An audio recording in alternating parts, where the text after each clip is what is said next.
Assalamualaikum warahmatullahi wabarakatuh. Saya Nur Alfira Abrar, Fakultas Ekonomi dan Bisnis, jurusan Akuntansi di Universitas Muslim Indonesia. Saya akan menjelaskan akuntansi mengenai materi kas dan piutang. Yang akan kita bahas pertama yaitu kas. Apa itu kas? Kas adalah aset yang paling liquid atau lancar yang merupakan standar alat pertukaran dan dasar untuk mengukur dan menilai aktiva lainnya, di mana kas terdiri dari uang logam, uang kertas, dan yang tersedia di bank, dan negotiable instrument seperti wesel, cek bersertifikat, cek kasir, cek pribadi, bank draft, dan rekening tabungan. Pelaporan kas. Adapun beberapa masalah yang berhubungan dengan pelaporan kas. Yang pertama, equivalent kas. Equivalent kas merupakan investasi jangka pendek yang sangat liquid yang dapat segera dikonversi menjadi sejumlah kas yang diketahui dan mendekati tanggal jatuh temponya, sehingga resiko perubahan tingkat bunga tidak signifikan. Yang kedua, kas yang dibatasi atau restriktif. Kas yang dibatasi diklasifikasikan dalam kelompok aktiva lancar atau aktiva jangka panjang tergantung periode pemakaian. Yang ketiga, overdraft bank. Overdraft bank terjadi apabila sebuah cek ditulis dengan nilai yang melebihi rekening kas.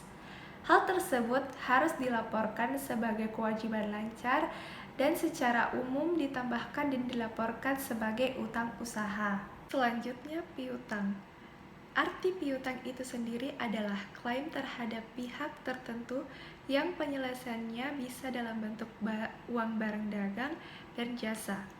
Piutang itu akan muncul ketika sebuah perusahaan memiliki pelanggan yang membeli barang atau jasa secara kredit, pemberian pinjaman, dan lain-lainnya. Kemudian laporan keuangan piutang diklasifikasikan menjadi dua, yaitu piutang lancar dan piutang tidak lancar. Dan piutang sendiri memiliki 3 jenis piutang, yaitu piutang usaha, piutang wesel, dan piutang non-usaha. Nah, piutang usaha ini meliputi utang konsumen karena adanya kegiatan penjualan barang dagang atau jasa secara kredit, sehingga perusahaan memiliki hak untuk memberikan klaim pada konsumen. Selanjutnya, piutang wesel. Piutang wesel adalah piutang yang dilakukan secara formal dengan adanya nota tertulis sebagai bukti fisik transaksi penjualan tersebut. Nota tersebut akan diterbitkan oleh perusahaan yang memberikan penjualan barang dagang dan jasa secara kredit. Piutang wesel dapat digunakan ketika individu atau perusahaan meminjam uang. Yang kedua, jumlah transaksi dan periode kredit melebihi batas normal. Yang ketiga, pelunasan piutang. Selanjutnya, piutang non-usaha adalah piutang yang muncul ketika perusahaan melakukan penjualan aset atau peminjaman uang kepada karyawan dan ketika perusahaan mendapatkan keuntungan bunga itu. Nah, ini termasuk dalam piutang non-usaha. Contoh piutang non-usaha adalah uang muka kepada pegawai, bunga peminjaman kepada pegawai, dan lain-lainnya. Selanjutnya, pengakuan piutang.